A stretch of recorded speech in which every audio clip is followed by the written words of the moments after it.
Foi. Fala, galera! Estamos aqui para mais um podcast. Seja bem-vindo, você que veio aí pelo LinkedIn, se você veio pelas redes sociais, se você é amigo da Júlia Dursi, se você é amigo do Brunão, que sou eu, seja muito bem-vindo. Estamos aqui mais um dia hoje, nessa quarta-feira maravilhosa de sol, ensolarado, 1h40 de Brasília. Estou aqui com uma convidada especial, incrivelmente foda, que eu conheci esses dias, Júlia Dursi, uma menina fantástica que gosta de ajudar as pessoas, já deu seu primeiro passo, na realidade já deu vários passos na sua vida, fazendo projetos sociais, voluntários. Recentemente ela estava numa faculdade de moda, lá no Instituto Europeu de Design. Ela estava gostando pra caramba, mas não era muito a praia dela, ela não tinha se encontrado com o propósito de vida que ela queria, e aí ela começou, então, num projeto social, e aí ela decidiu ir para a pedagogia, e ela falou que era isso que ela queria trabalhar com educação e com inspiração de jovens. Afinal, as crianças de hoje são os futuros líderes de amanhã. Então, acho que isso é sensacional, já mostra o quão incrível essa pessoa é. E estamos aqui com ela, Júlia Dursi. Queria que você contasse um pouquinho quem você é para o pessoal do podcast, para eles ouvirem um pouquinho, para eles saberem um pouquinho da sua história e sinta-se à vontade, a casa é sua. Obrigada. Primeiro, quero falar que eu estou muito, muito, muito feliz de estar aqui. Fiquei muito feliz com o convite. Você sabe, eu sou fã de vocês aqui, de tudo que vocês postam. Consumo esse conteúdo, adoro. Inclusive, foi assim que a gente se conheceu, né? E, bom, eu sou a Júlia, como ele já falou. Meu nome é Júlia Dursi, eu tenho 18 anos. Eu faço faculdade de pedagogia. Durante a minha vida, eu fiz alguns projetos sociais e com certeza eles me moldaram para que eu saísse da moda, que também eu via um propósito muito grande, mas que eu saísse da moda e desse o meu primeiro passo para ir trabalhar com educação, que era o que realmente mexia comigo e fazia meu coração bater mais forte. E acho que é isso. Muito bom, Ju. Galera, ela não tem só isso para contar, né? Afinal, não foi só por isso que ela veio para o podcast, mas para vocês saberem e terem uma noção, a Júlia Dursi é amiga da família do Pedro Cleto, um dos nossos fundadores aqui da Primeiro Passo. Ela nos conheceu pelo podcast sobre educação, a diferença entre a escola brasileira e a escola americana. Veio falar comigo da forma que eu fui falar com o Pedro Cleto, e aí rolou um match aí de conversas e um podcast, né, galera? Para vocês, mais conteúdo é vida.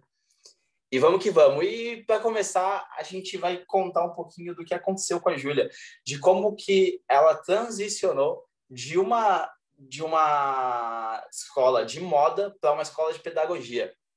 Basicamente, ela vai contar um pouco quais foram as motivações, como ela teve essa coragem e, mudar de uma faculdade para outra não é fácil. Não é qualquer um que faz isso, com a pressão social, a pressão familiar, você se sente totalmente pressionado, porque você fala, poxa, eu já estou com 18 anos e não sei o que eu quero fazer da minha vida. Meu Deus, o mundo está passando e eu estou aqui, não sei o que eu vou fazer da minha vida. E aí ela vai contar um pouquinho para talvez incentivar você a dar o seu primeiro passo e mudar o seu caminho, mudar o seu rumo, mas não ficar parado. Bom, Ju, pode começar. Acho que você tem uma boa história aí para contar e sinta-se à vontade. Depois eu vou começando a fazer as perguntas ao longo do podcast. Obrigada.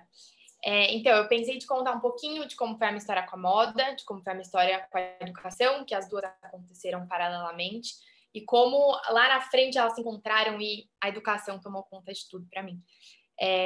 Então, assim, a minha história com a moda começou há muitos anos atrás. Eu tinha uns 5, 6 anos. E eu tinha uma prima mais velha que eu admirava ela pra caramba, né? Primo mais velho, a gente sempre quer ser igual ao nosso primo. E daí, sempre que a gente tava juntas em casa, ela tava desenhando. Eu lembro de olhar aquilo e achar o máximo. E claro, né, eu tinha 5 anos, eu falei, quero ser estilista também, que nem ela. Ela falava que ela queria trabalhar com moda, que ela queria ser estilista. Eu falei, eu também quero. E naquela época eu nem sabia, né? Tinha, sei lá, 5, 6 anos, nem sabia que era isso, mas eu falei que eu queria, porque ela também queria ser, eu queria ser quem ela. E daí os anos foram passando, isso continuou muito forte em mim. Eu nunca desenhei nada, nunca fiz nada, mas eu queria trabalhar com moda. E daí, quando eu tinha uns 11 anos, eu fui no meu primeiro São Paulo Fashion Week. Eu tinha um tio que era fotógrafo, aliás, ele é fotógrafo, mas ele tirava foto de desfile, enfim. E daí ele me levou. E quando eu cheguei lá, eu tinha 11 anos, né? E a hora que eu cheguei lá, eu vi aquelas pessoas super diferentes, super descoladas, um monte de gente diferente, assim. Eu fiquei alucinada, assim. Eu falei, meu Deus, o que é isso, né? E daí, a hora que eu assisti o meu primeiro desfile, ali na sala de desfile, eu falei, é isso que eu quero fazer da minha vida, assim. Eu quero trabalhar nesse ambiente com essas pessoas. É isso que eu quero fazer. Isso com 11 anos. E daí enfim, daí, a partir de São Paulo Fashion Week, eu fiquei viciada, e daí eu era cara de pau mesmo, ligava para as pessoas que eu conhecia, falava, pelo amor de Deus, me arruma convite, oi, tudo bem? Que ligar, oi, sumido, você tem convite? Não sei, na cara de pau. E daí comecei aí, eu era assim, alucinada. Acontece 2 vezes por ano, né? E assim, eu esperava o ano inteiro por aquilo. Às vezes tinha prova na escola, eu dava um jeito, enfim, eu sempre dava um jeito de ir, que eu fiquei realmente alucinada, eu tinha certeza que era aquilo que eu queria fazer da minha vida. E daí, os anos foram passando, fui entendendo melhor o que era moda, comecei a estudar, comecei a ler, e aí que eu me apaixonei mais ainda. Eu falei, é exatamente isso que eu quero. Porque daí eu comecei a olhar a moda num papel mais social, assim, né? E eu fiquei encantada, comecei a olhar a moda como arte mesmo. E eu falei, não, é isso, não tem outra coisa, é isso que eu quero fazer. Eu nunca quis ser estilista, assim, de criar, até porque eu nunca desenhei, eu nunca fiz a moda na prática, eu nunca fiz nada de moda na prática, eu não costurava, não desenhava, não fazia nada. Mas eu lia, assim, eu gostava na teoria, assim, na ideia da moda, sabe? E daí, enfim, passaram os anos, eu prestei no meu último ano, era isso que eu queria, eu tinha certeza. E daí, enfim, prestei e fui fazer faculdade. E daí eu comecei no ano passado. Agora eu vou voltar e vou contar a minha história com a educação, e depois eu conto como elas se encontram ano passado. Enquanto a minha prima estava lá desenhando, fazendo as coisas de moda, criando, não sei o quê, eu estava brincando de professora. A minha vida inteira só brinquei de professora. Eu tinha uns kits assim que eu montava imitando as minhas professoras, tal. Inclusive de presente eu sempre pedia para os meus pais papel e caneta, mas tinha que ser a caneta daquela professora que estava me dando aula naquele ano. Eu queria ser que nem essas professoras. Eu só brincava disso. Mas até aí era só uma brincadeira, assim. Até que durou bastante tempo. Eu tenho meus kits até hoje. Eu brinquei muito, muito, muito de professora. Era o que eu mais brincava disparado. Mas até aí era só isso. Daí, quando eu tava no 9º ano, bem mais pra frente, eu comecei a olhar para a educação com um olhar mais atento, assim. Eu comecei muito mal na escola, no 9º ano, 8º, 9º, por aí. Eu era super boa aluna, e daí, no 8º, 9º, comecei a ir super mal, assim, pegava um monte de recuperação e tal. E daí eu lembro de um dia sentar com a minha mãe, a gente tava conversando do que estava acontecendo, porque eu não era assim, porque eu tava indo tão mal. Eu lembro de chorar muito, assim, eu tava chorando muito. E eu tava falando pra ela, mãe, mas eu não vejo sentido. Eu não sei porque eu tenho que estudar um monte de coisa que eu não gosto, eu não vou usar pra minha vida, eu não vou usar pra minha profissão. Eu tenho que estudar as mesmas coisas que os meus amigos são completamente diferentes de mim, a gente é completamente diferente um do outro, a gente tem que estudar as mesmas coisas. E no final a gente nem aprende, né? A gente decora um monte de. Então, por exemplo, química, que eu ia super mal. Tinha que decorar um monte de fórmula, um monte de coisa. No dia seguinte eu já tinha esquecido. Tipo, eu nem aprendia nada e eu não via sentido naquilo. E daí eu falei pra minha mãe que eu não conseguia usar porque eu não via sentido. Eu não conseguia sentar na cadeira e decorar um monte de fórmula de química que eu não via sentido naquilo. Eu não ia usar pra minha vida, eu não ia usar pra minha profissão, eu não ia me acrescentar em nada e que eu não conseguia estudar porque eu não estava motivada, não via sentido naquilo. E daí eu comecei a questionar a educação, porque que tinha que ser daquele jeito. Você vai 15 anos, sei lá, 15 anos da sua vida para a escola, tem que ficar sentado numa cadeira o dia inteiro, reproduzindo um monte de conteúdo, né? A gente não cria nada na escola, você só reproduz, né? E aí, conversando com a minha mãe, ela falou assim, por que você não vai trabalhar com educação? Por que você não vai fazer alguma coisa para mudar isso? E daí eu lá no 9º ano, né, achando que eu tenho certeza que eu queria moda, falei, não, mãe, imagina, não quero fazer moda e tal. Posso até fazer alguma coisa paralelamente relacionada à educação, mas não, nada a ver e tal. Daí passou, no ano seguinte, no meu primeiro colegial, eu entrei num projeto de uma ONG, chama Turma do Giló, é uma ONG de educação inclusiva, muito, muito, muito legal, faz um trabalho incrível. E daí, nesse ano, eles criaram esse projeto que chamava Voluntariado Jovem, e eu fui parte da primeira turma, assim, era um projeto para jovens, na época, para 11 a 18 anos, e era um projeto que a gente falava sobre responsabilidade social, filantropia, a gente fazia trabalho voluntário, a gente discutia sobre vários assuntos de relevância social, tá? Então era muito, muito, muito legal, assim, era um projeto meio filantrópico mesmo, para formar uma nova geração de filantropos e tal. E daí lá a gente não estava ligado à Turma do Giló, era um projeto da Turma do Giló, mas a gente não fazia nada relacionado. Mas, ao mesmo tempo, a gente estava naquele ambiente muito forte de educação, assim, muito forte. E todos os temas que a gente discutia lá acabavam rondando essa área e tal. Tudo acabava em educação, assim, todos os problemas que a gente discutia, a solução estava na educação, era impressionante. E aí começou a ligar uma chavinha em mim.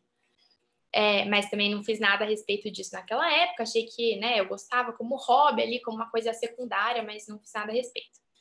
E daí, no meu segundo e no meu terceiro colegial, eu dei aula na escola, eu fiz um trabalho voluntário, porque dentro da minha escola tinha a escola da comunidade. E daí, eu e mais 2 amigas, a gente ficava toda sexta-feira à tarde, sendo monitora de uma sala com crianças de 5 e 6 anos. Eu sempre fui muito apaixonada por criança, mas assim, muito mesmo. Eu gostava de estar perto das crianças, de observar, eu sempre gostei muito. E daí, dando aula, dando aula não, né? Dando ali, auxiliando essas crianças, também me deu outro estalinho. Eu falei, ixi, acho que ferrou, né? Mas também não fiz nada, achei que era secundário e levei. Daí no meu terceiro colegial também comecei a dar aula. Tinha um primo meu que vinha na minha casa toda terça-feira, eu dava aula para ele. E eu amava, assim, eu amava muito. Mas enfim, não fiz nada a respeito. Daí aí eu me formei, fui fazer moda, que eu tanto queria a vida inteira, fui fazer moda.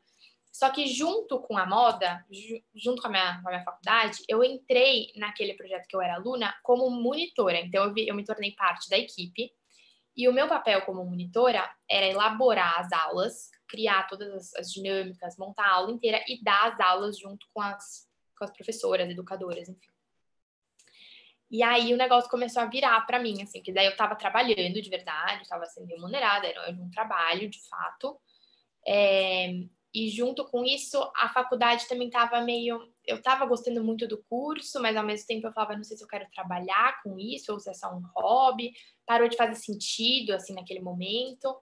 Eu falei, não sei mais se é isso. E ao mesmo tempo tinha uma coisa paralela que eu estava muito apaixonada, muito apaixonada. E aí começou a pandemia, a gente continuou online, foi inclusive ótimo, porque foi um desafio ainda maior, eu aprendi muito, muito, muito.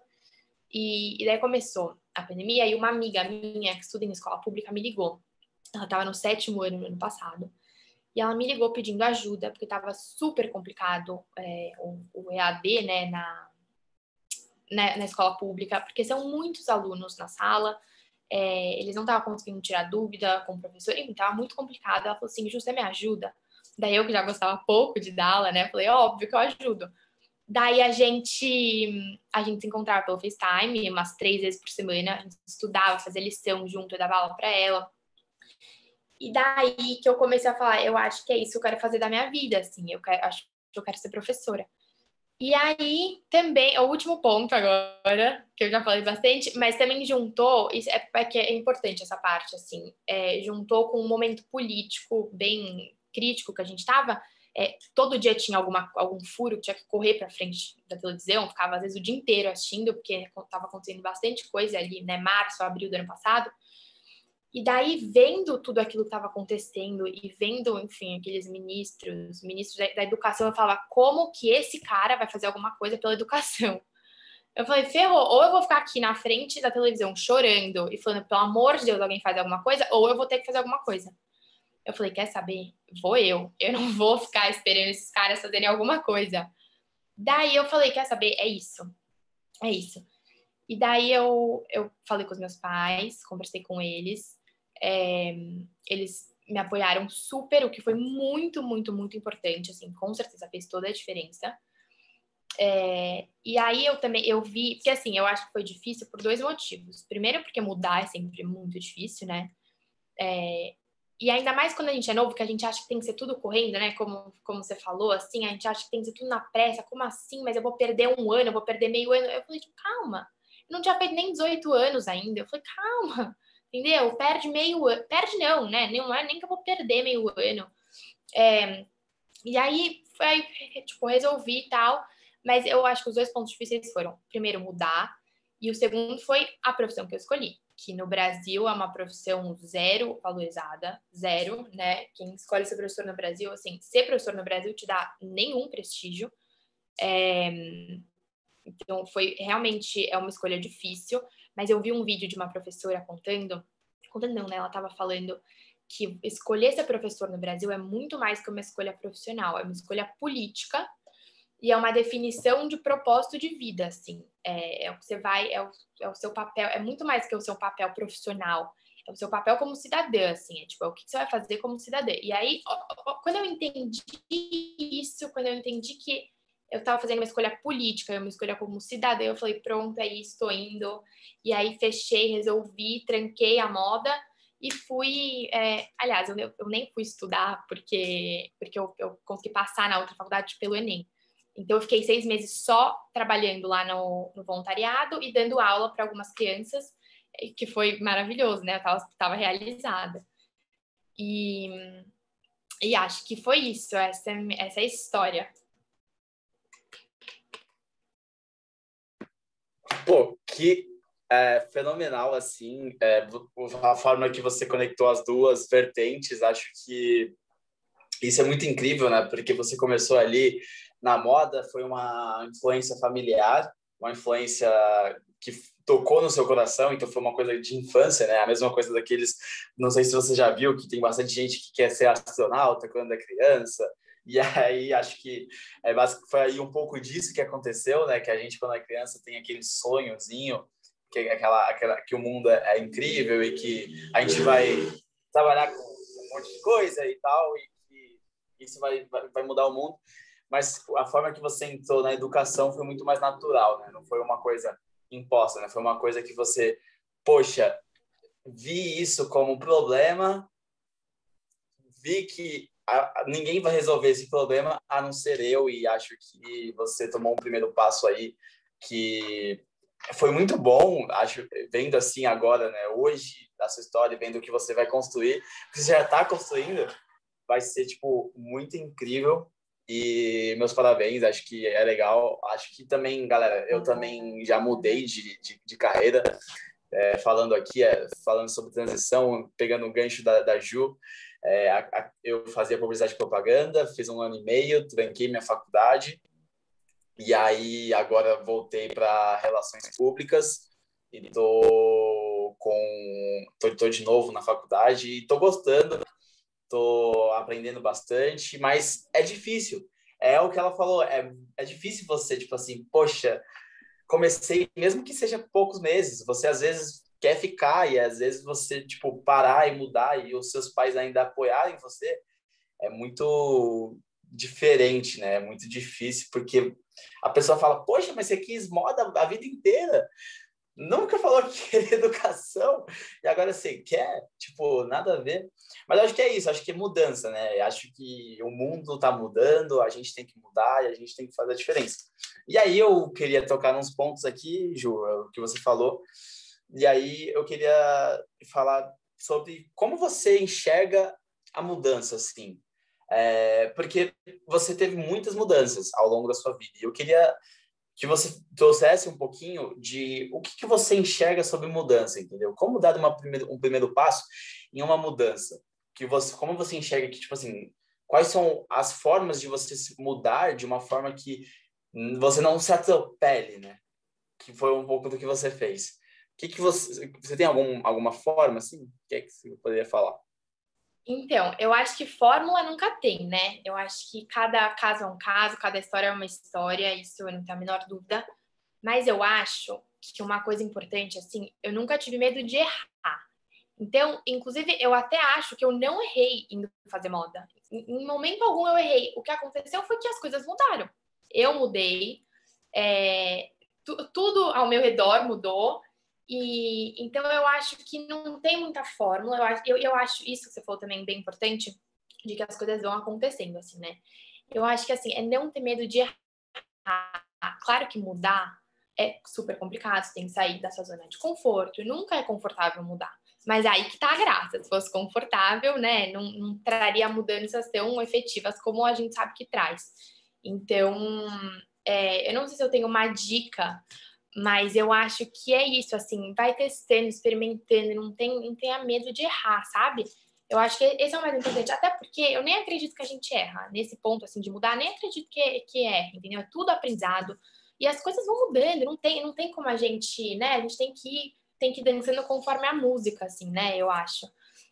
Então, e outra também que, assim, independente, você tem que ir atrás do que faz o seu coração bater mais forte, do que faz o seu olho brilhar, né? Que nem vocês falaram aqui em um podcast que eu assisti. É isso, é esse o ponto. E não é nem só porque, tipo, ai, faça o que você goste, nessa coisa de só dessa parte falada, mas é comprovado, assim, quando você faz o que você gosta, você se dá muito melhor, porque você tem muito, você faz com muito mais esforço, com muito mais vontade. Então, assim, não é só papinho de, ah, faça o que você gosta e tal. Claro que salário é muito importante, dinheiro é muito importante, ninguém sobrevive sem dinheiro. Mas se você não fizer o que você gosta, você nunca vai se destacar e ser, né? Você não precisa nem ser o melhor, mas assim, você não vai crescer ali dentro, porque você não vai ter o gás que precisa, que só vem da paixão, né? Eu acho. O que você acha? Concordo plenamente e gostei do ponto que você trouxe sobre não ter medo de errar. Eu acho que não é você não querer errar. Eu acho que ninguém quer errar. Eu acho que se o mundo não tivesse erro, seria perfeito. Eu acho que tipo, se você não errasse todas as vezes na sua vida e você soubesse de tudo que o mundo tem a te lhe oferecer, seria incrível. Mas se a gente soubesse o que a gente quer para a vida, se a gente soubesse nossos propósitos, nossa, seria tipo utopicamente bom. Mas eu acho que esse medo de errar não é que você quer errar todos os dias, mas é aquela forma de, pô, errei, vamos que vamos para cima mais um dia, mais uma vez, vamos testar de novo. E eu sempre falei para mim mesmo, eu sempre disse para mim mesmo e sempre gostei de pessoas que eram assim também, que a gente em média vive até 80 anos. A gente não vive tipo, até 60, 50. Em média, a gente está aumentando. Eu quero viver até meus 140 anos. Eu estou cuidando da minha saúde hoje para eu chegar, quando meus 90 anos, estiver que nem um Abílio Diniz. Mas, cara, aí eu fico pensando, será que eu vou definir minha vida aos meus 20 anos, cara? Tipo assim, será que eu realmente preciso definir o que eu quero para minha vida aos meus 20 anos? É óbvio, eu não posso ficar parado. Só que se eu não testar tudo que eu tenho disponível na minha vida, eu não vou desfrutar da minha vida inteira. Eu ouvi esses dias uma frase que, tipo assim, muitas pessoas não desfrutam da vida e muitas vezes passam, porque a gente passa a maior parte do nosso tempo trabalhando. E aí, se a gente trabalha em uma coisa que a gente realmente não gosta, porque a gente não testou enquanto a gente poderia, a gente vai trabalhar numa coisa que a gente realmente não gosta e não vai viver a vida. E aí você vai morrer trabalhando e não vivendo, né? E aí é aquela famosa frase: quem trabalha muito não ganha dinheiro, não vive a vida. Então, enfim, eu acho que é isso. E mudança é muito sobre você não ter medo e mudar. E tá tudo bem. E E Bruno, Ju, pode falar, pode falar. posso só falar um pontinho que eu até escrevi aqui para não esquecer? E eu acho Pode falar. também que, assim, nada para sempre. A gente não tem que decidir com 18 anos o que a gente vai fazer para a vida inteira, porque a gente escuta muito isso, né? Quando a gente está na escola, você tem que decidir agora o que você vai fazer da sua vida. Não tem que. Você pode mudar, você pode ter 40 anos e mudar. Minha mãe, por exemplo, ela fez direito, ela ficou no macro, inclusive, bastante tempo trabalhando. E daí, quando ela já tinha eu e o meu irmão, ela já tinha, sei lá, uns 30 e poucos, sei lá, 32, 33 anos, ela foi fazer psicologia. E hoje ela é psicanalista, tipo, não tem nada a ver com. Depois de 2 filhos, ela foi fazer outra coisa. Então, assim, nada para sempre também. Então, assim, vai testando, nada para sempre. Eu acho que isso também tem que acabar com esse mito, sabe? Não tem problema, as coisas vão mudando. Eu vi, inclusive, outro dia que falam que, né, daqui um tempo, cada profissional vai trabalhar em 10 áreas diferentes. Até pode ser, tipo, na mesma área, sim, mas dentro dessa área, em mais de 10 áreas diferentes, entendeu? Então, nada para sempre. Enfim, e é isso. Não, muito bom, isso que você trouxe. Nada é para sempre. Tipo, sua mãe mudou, conheço várias pessoas que já mudaram. E, tipo, você mesmo. Eu acredito e tenho certeza que você não vai ficar, tipo, na mesma área sempre. Você, com certeza, daqui um mês, você vai estar em outro lugar, vai estar viajando, vai estar, tipo, trabalhando com educação para jovens, outra para criança, outro para adulto, sei lá.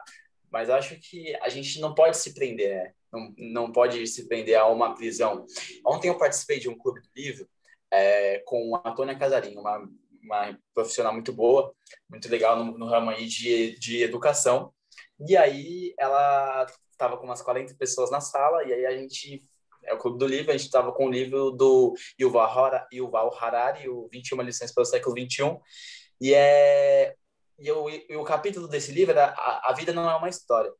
E aí ela trouxe para o Clube do Livro, e aí ela foi lá e começou a falar para a gente contar quem a gente era em 2 minutos.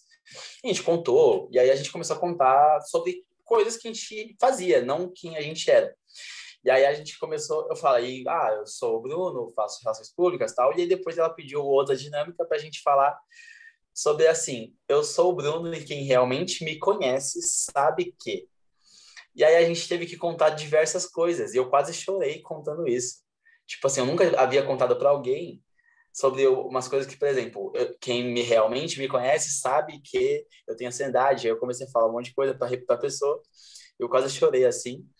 E aí ela foi lá e entra muito bem no que você falou, que é tipo assim, as histórias que a gente conta para nós mesmos nos moldam. E às vezes a gente se prende numa história de que, poxa, se meu pai me definiu assim, eu preciso continuar assim, e etc.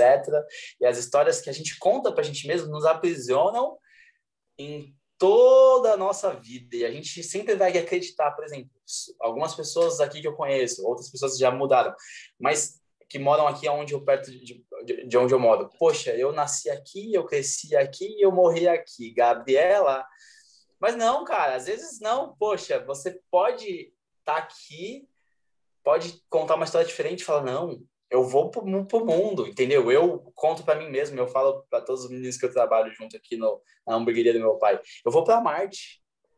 Eu vou um dia estar em Marte. E eu acredito nisso. E as pessoas falam, pô, Bruno, você é mó loucão.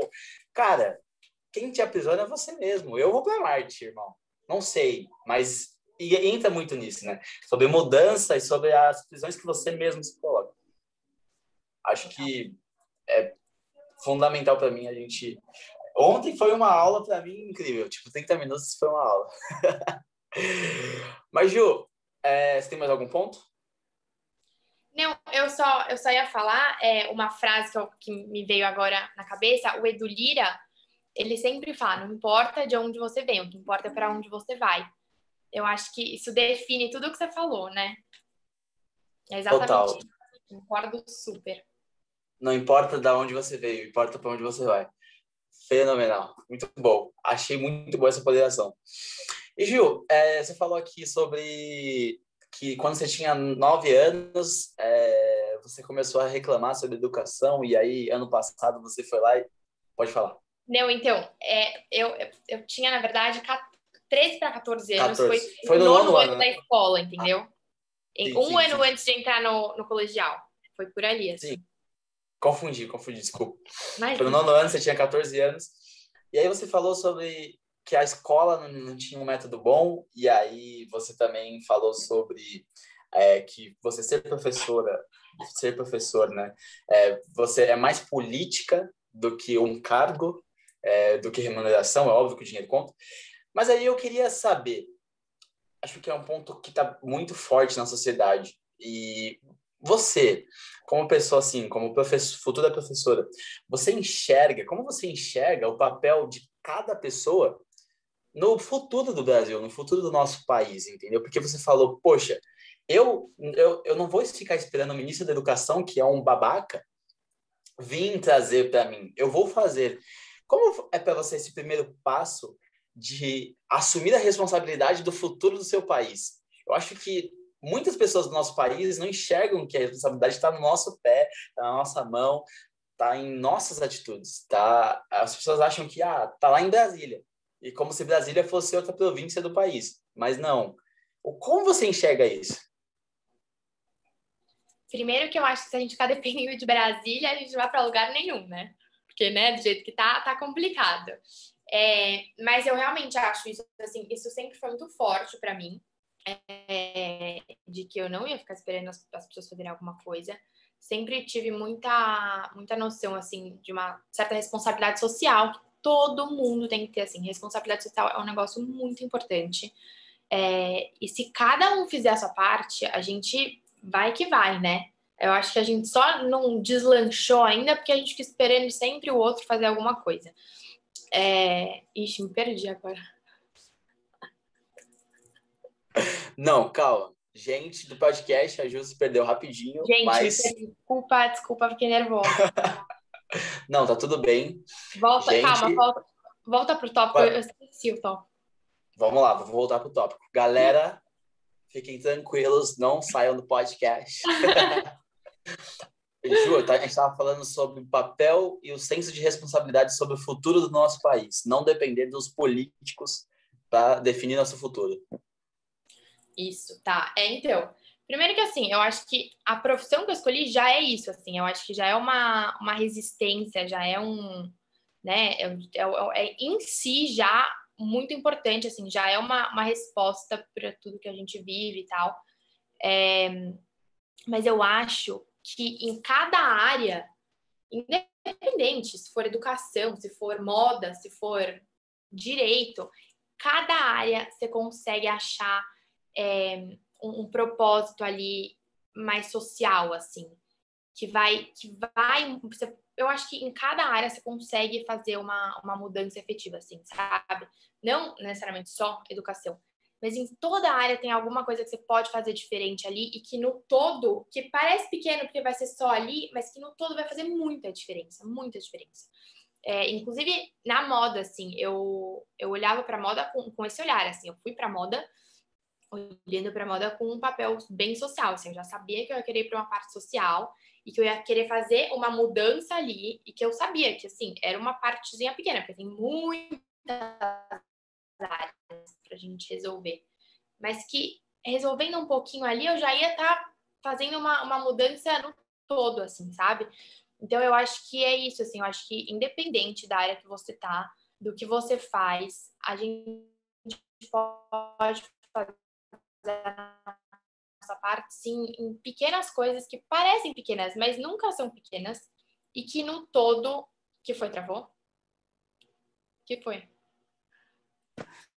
Tá um pouquinho travado só, mas eu te ouvi tudo. Só travou um pouquinho, só. Voltou? Você falou, são em pequenas áreas, só que fazem a diferença no todo. É isso, pequenas coisinhas que não são pequenas, né? A gente acha que são pequenas, mas na verdade não são. E eu acho que se cada um pegar a sua paixão e o seu propósito e usar isso para fazer alguma diferença ali no que você escolheu, tá resolvido, assim. Porque a gente ficar dependendo dos outros, principalmente dos políticos, não vai rolar, né?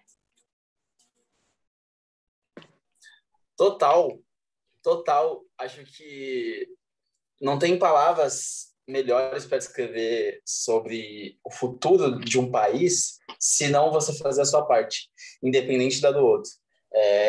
Você falou do Edu Lira. O Edu Lira, para quem não sabe, é um filantropo, o CEO da Gerando Falcões, cara que está fazendo um projeto de colocar a favela no museu.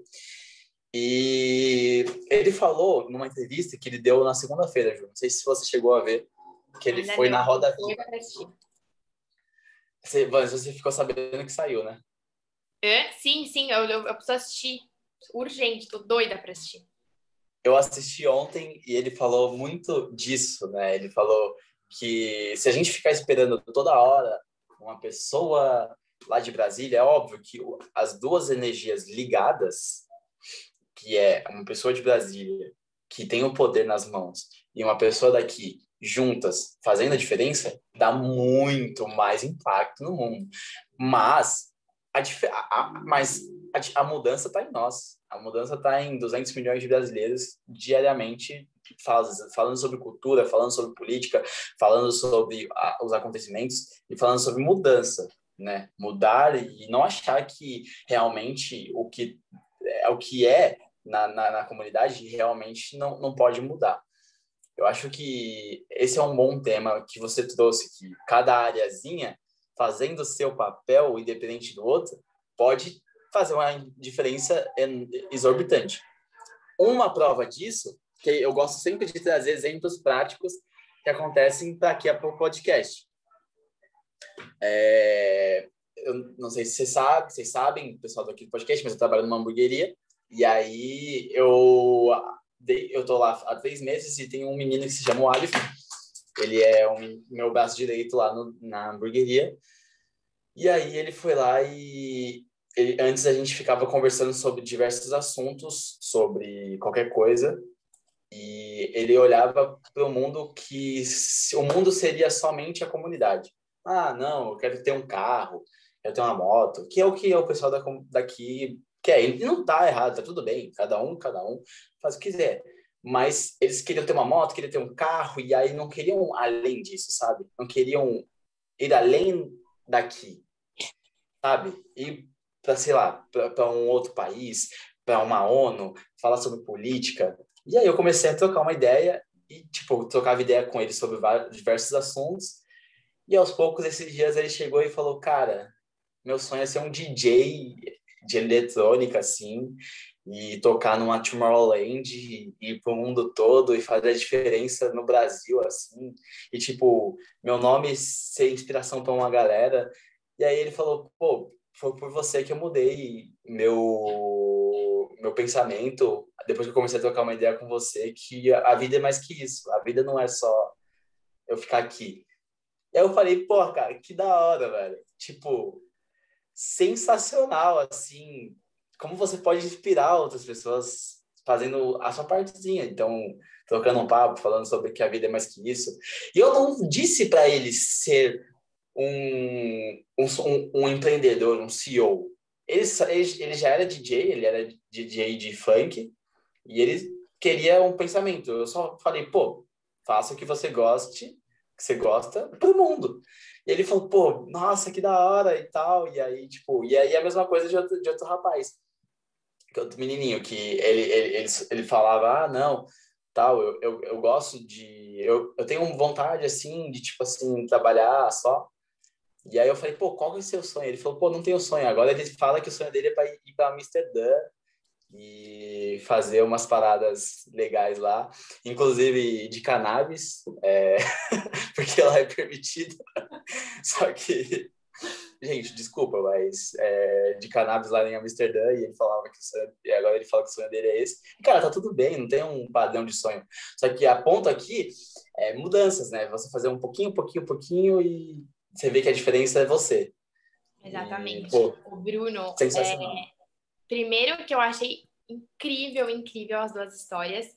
E o seu papel foi muito, muito, muito importante, porque às vezes a gente fala, tipo, ai, tem gente que não quer muita coisa da vida, né? Quer continuar só ali, mas às vezes as pessoas nem conhecem o que tem, né, no mundo afora, assim. Então, não tem como você ter desejo de uma coisa que você não conhece.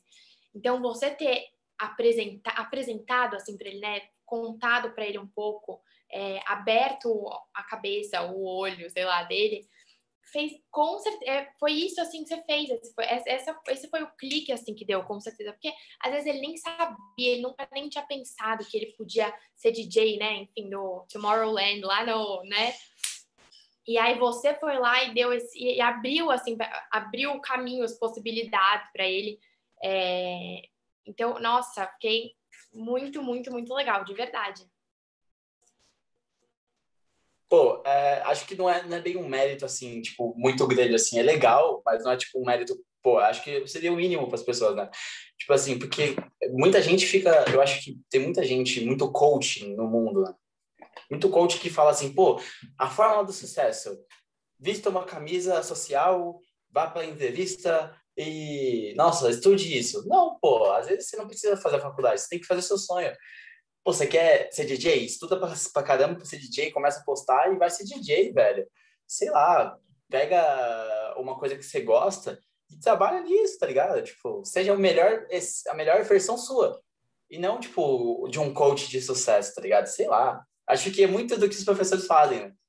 Do que você pretende fazer, etc. Pô, sensacional. Obrigado aí pelo mérito aí que você me deu, mesmo sendo o mínimo. Mas eu queria também falar sobre um tema aqui, uma pergunta para você. E aí, se você tem mais algum ponto sobre alguma outra coisa? Não, pode falar. Eu queria saber como que foi o seu primeiro passo no voluntariado. Como você começou assim? Pra, porque você teve que ter algum estalinho. Como foi? O que te incentivou? Queria entender um pouco. Sim, então, foi um ano depois eu começar a questionar algumas coisas, né? Eu acho que no nono ano, assim, que eu me tornei uma pessoa mais questionadora, eu comecei a questionar tudo. Por que as coisas eram do jeito que elas eram? Porque, né, a gente vive numa bolha, às vezes parece que as coisas são assim que são e vão continuar assim, a gente acaba se conformando, né? E daí, no nono ano, que eu comecei a falar, não tá certo, as coisas não têm que ser assim, por que são assim? Comecei a questionar e tal. E daí, eu queria fazer alguma coisa social, eu queria botar a mão na massa, fazer alguma coisa de verdade, não só ficar falando que as coisas precisavam mudar, mas ir pra mudança mesmo. E daí, no meu primeiro colegial, né, que foi o ano que eu fui fazer, eu tava meio mal, assim, foi um ano que eu não fiquei muito bem. Eu até fiquei um tempinho sem ir pra escola, tava meio desmotivada, assim, e tal. E daí eu falei, quer saber? Eu vou fazer um trabalho voluntário. E daí, conhecer pessoas que gostam, né, enfim, das mesmas coisas que eu ou não, mas que, né, possam agregar e tal. Conhecer gente e tal. E daí eu falei, acho que eu vou fazer. E daí eu fui convidada, na verdade, porque começou nesse ano, né? Eu fiz parte da primeira turma. E esse projeto é de uma amiga da minha mãe, que é, né, que é a CEO, enfim, presidente da turma do Diló. E daí ela começou esse projeto naquele ano e ela me chamou, você não quer participar e tal? Eu falei, nossa, perfeito, assim, né? Casou perfeito. E daí eu falei, quero sim. E daí eu fui sozinha, assim, tinha uma turma já, eles já tinham começado há um tempo, então eu cheguei depois, né? É ruim chegar depois, não chega depois, gente, né? Já é todo mundo meio amigo ali. Mas aí eu falei, nossa, que bom que eu vim. Eu fui, foi um negócio super acolhedor, assim. A gente discutia sobre vários temas e ia fazer alguns trabalhos voluntários, né, na rua mesmo, a campo, que a gente discutia primeiro e daí depois a gente ia pra rua. Porque também a gente ir fazendo as coisas assim e dando comida aí, não sei o que, meio honesto, também não faz muito sentido. A gente tem que entender primeiro a raiz do negócio, por que aquilo acontece. Então a gente fazia bastante esse trabalho e depois ia pra rua mesmo, conhecer outras realidades e tal. E daí, então eu acho que foi isso, assim, eu tava querendo alguma coisa que me deixasse, sabe, que fizesse eu me sentir útil, assim, eu tava me sentindo inútil. E daí eu falei, quer saber? Eu vou na coragem mesmo. Tava até com medo, porque, né, eu não sabia como funcionava e tal. Falei, vou com medo mesmo. E fui. E daí foi muito, muito, muito especial. Assim, a gente fez um grupo, a gente ficou 4 anos juntos, né? Aliás, a gente tá junto até hoje, essa turma, mas a gente fez um grupo muito, muito, muito forte, assim, tanto que a gente foi viajar depois, uma época a gente ficou muito unidos e vários jovens, assim, que tinham... A gente gostava de coisas completamente diferentes, a gente era completamente diferente, mas o nosso propósito final era o mesmo, assim, a gente queria participar da mudança, não só querer uma mudança, que eu acho que já é um baita começo, mas a gente queria estar efetivamente ali no meio da mudança, entendeu? Então, eu acho que foi isso, assim, o meu primeiro passo foi esse, foi entrar sem conhecer ninguém, assim, e falei, é isso que eu quero, eu vou fazer. E aí acabou que foi incrível e a gente tem contato até hoje, então, enfim. Foi isso. Sensacional. Sensacional, porque você falou, pô, tô sendo inútil aqui pro mundo. Vamos fazer uma coisa de útil aqui para a gente se sentir parte dessa sociedade. Legal esse primeiro passo que você trouxe, que não veio de um acaso, né? Veio de uma oportunidade junto com o que você queria, e aí casou os dois, deu match. E um dos pontos que você trouxe também, você falou que, pô, tava com medo, não sabia o que ia acontecer, mas quando cheguei foi sensacional e tudo mudou. E o que você enxerga sobre isso? Eu tenho uma visão sobre essas coisas de quando a gente passa o medo, tudo se transforma. O que você enxerga disso? Porque as minhas experiências foram as melhores. Então, tipo assim, quando foi o primeiro passo, eu tava com medo de começar o primeiro passo, e aí de falar com o Pedro, deu um frio na barriga, e poxa, mas quando falou, deslanchou, e aí eu conheci gente pra caramba, e muita gente conhece você agora, e tipo, puf, uma explosão de emoções. O que você enxerga, assim, que, tipo assim, o que você enxerga sobre o medo, aí quando você passa o muro do medo, transforma, não sei, qual a sua visão? Então, eu sempre falo, aliás, sempre não, de uns anos pra cá, eu sempre falo assim, deu medo, vai com medo mesmo, entendeu? E é isso que eu tenho feito, assim, com tudo na minha vida, porque não sentir medo, a gente não controla isso, né? Não tem como a gente não sentir. Mas assim, vai com medo mesmo, entendeu? E eu passei por várias situações assim durante a minha vida, acho que todo mundo, né? Mas eu tenho algumas bem marcantes. Eu vou até contar uma específica. Eu sempre tive muita vergonha, mas assim, muita vergonha mesmo de falar em público. Mas assim, muita medo. Tanto que aqui, né, você sabe, é um medinho sendo superado.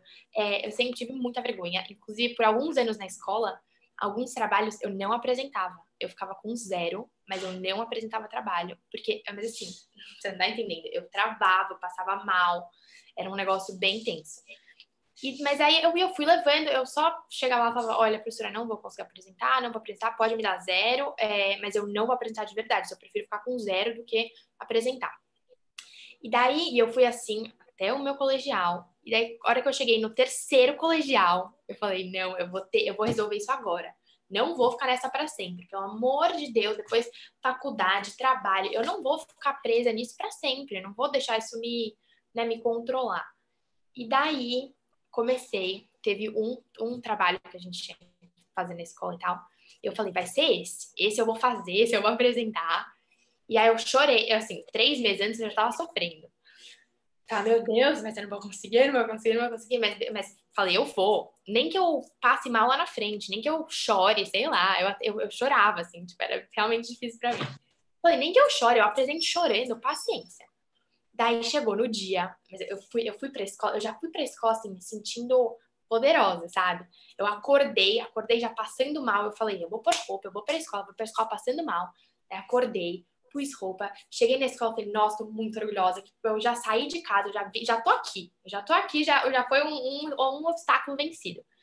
Daí fui lá, apresentei o negócio, eu chorei antes, passei mal, chorei, mas eu fui. Daí eu fui, cheguei lá na frente, né?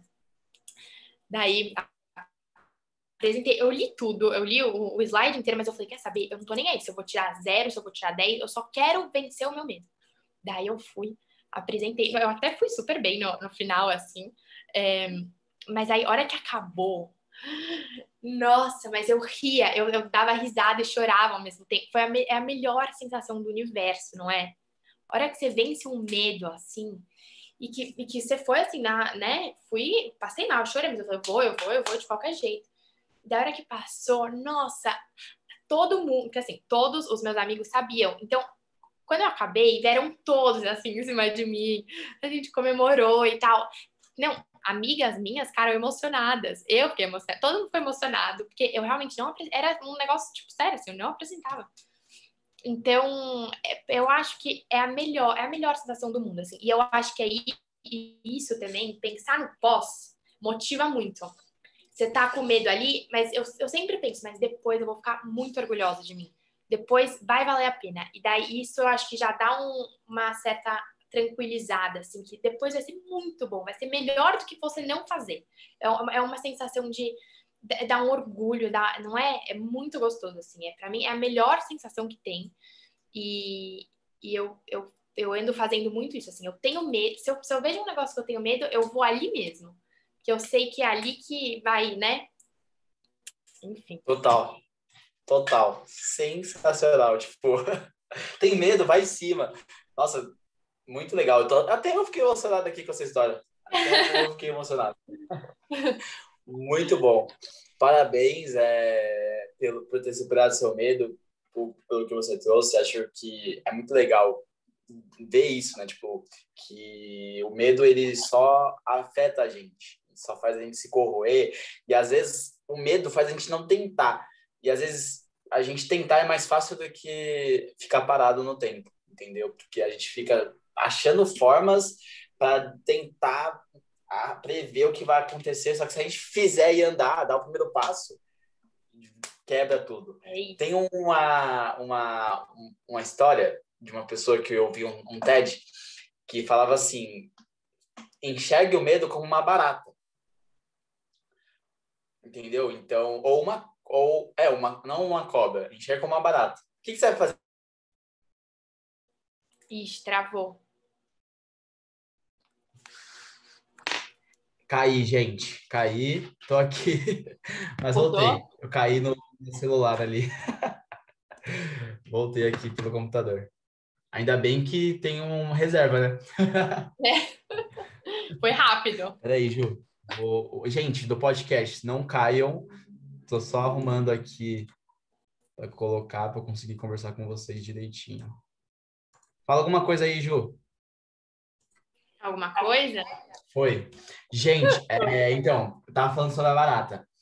Isso. Que a barata, você não vai ver a barata e vai, tipo, correr. Você vai querer matar a barata na hora. Então, é a mesma coisa do medo. Mate o medo na hora, mate o medo agora. Mate a barata, entendeu? É Então, isso. tem medo de alguma ação, mate a barata, pegue e já mate. Acho que é isso, sobre isso. E, Ju, a gente está chegando aos momentos finais, quase dando 1 hora de podcast. Um papo sensacional. E eu queria só finalizar pedindo para você algum conselho sobre mudança, alguma dica sobre mudança, alguma dica sobre protagonismo, sobre você, o que você enxerga disso para a gente final, né? Para uma pessoa que está ouvindo aqui, que ouviu até aqui, qual que é a sua dica, assim, sobre tudo, assim, um resuminho e uma diquinha? O que você gostaria de deixar na cerejinha do bolo? Então, eu acho que eu vou retomar um pouquinho do que a gente falou, que eu acho que a gente já falou algumas coisas. Primeiro, não ter medo de errar, né? Até porque tudo vai ser aprendizado. E eu posso falar muito sério, assim, eu acho que nem é erro, algumas coisas nem são erro, escolhas, né? A gente vai mudando, as coisas vão mudando e tá tudo certo. Aquele outro ponto que a gente tocou também, de que nada é para sempre, nenhuma mudança é para sempre. Você pode mudar uma vez, mudar duas, mudar três, mudar quatro. Você pode, né, mudar quantas vezes você quiser. Inclusive, até trazendo um pouco assim para minha história, né, para minha mudança, quando eu fui mudar de moda para pedagogia, eu já fui para pedagogia falando assim, tá bom, se não for pedagogia, eu mudo de novo. Entendeu? Tá tudo certo. Eu já fui tranquila, entendeu? Não tem medo, não tenha medo de errar, de mudar. Tem tempo, a gente às vezes vive nesse mundo tão acelerado, tipo, calma, tem muito tempo, né, pra gente pensar, pra gente se conhecer, pra gente entender o que a gente gosta, o que a gente não gosta. Não tem que ser nada correndo, nada pra já, né? Então, enfim, né? Quantas histórias aí a gente não vê de gente que começou uma coisa e depois, com 60 anos, vai fazer outra coisa. Inclusive, tem um filme muito lindo que eu amo, que chama O Estagiário, eu acho, ou Estagiário, Senhor Estagiário, alguma coisa assim. Que fica de dica, inclusive, porque eu acho lindo e traz uma mensagem super bonita, assim. Ele tem 60 anos, ele vai trabalhar num site de moda, depois de muitos e muitos anos, assim.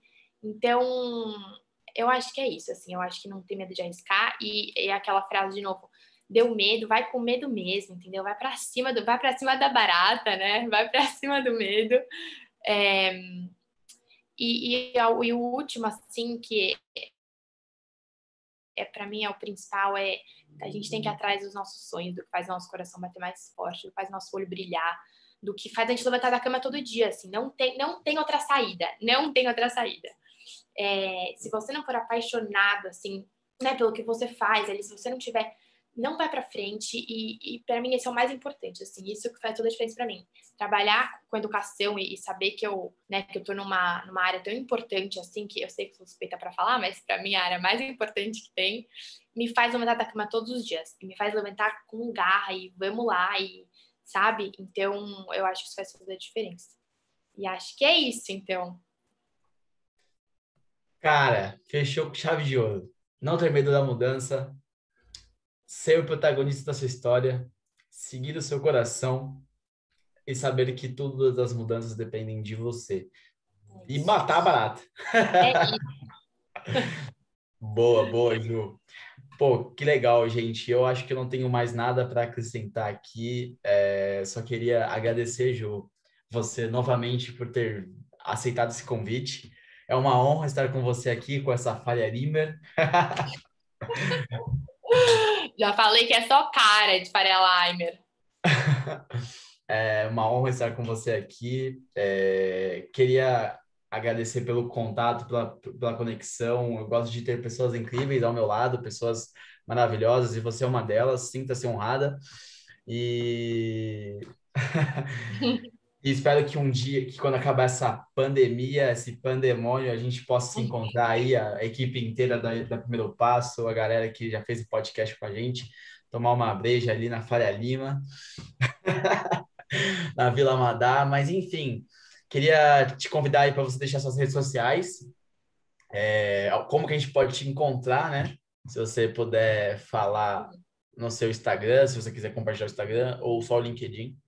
Tá, no Instagram é ju.durce e o meu LinkedIn é Julia Durce, normal. Julia Durce. Durce com C, né? Durce com C-E. C-E. D-U-R-C-E. Ok, Julia Durce. Ok. E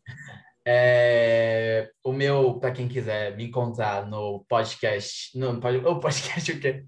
No LinkedIn, Bruno Teaser, T-I-Z-E-R, e no LinkedIn, Bruno Teaser, no Clubhouse, Bruno Teaser, no TikTok, Bruno Teaser, em todos os lugares, Bruno Teaser. E se você não é inscrito no nosso canal, se inscreva no nosso canal, siga a gente no podcast, curta a gente no LinkedIn, siga a gente no Instagram e vamos fazer essa rede aí de primeiro passo, dar primeiro passo, aumentar e crescer mais ainda. É isso, Cru. Bruno, queria só falar a última coisinha. Obrigada mais uma vez. Eu fiquei muito, muito feliz de verdade com o convite. E, inclusive, foi mais um medo vencido, tá? Agora vai me dar aquela sensação de orgulho. Também te admiro pra caramba, você sabe. Fui falar com você exatamente por isso. Então, fiquei muito feliz mesmo. Sou muito fã de todo mundo aqui e de tudo que vocês fazem, todos os podcasts, conteúdo. E continuem fazendo, que eu tenho certeza que vocês estão inspirando muita gente. E é isso. Fiquei muito feliz de verdade. Tamo junto! É o primeiro podcast que você faz na sua vida? Primeiro passo. Primeiro passo. Isso aí. Show, show. Ju, eu vou cancelar aqui. Se você quiser continuar aí na call, aí fica aí rapidinho. Galera, obrigado, tamo junto e até o próximo podcast.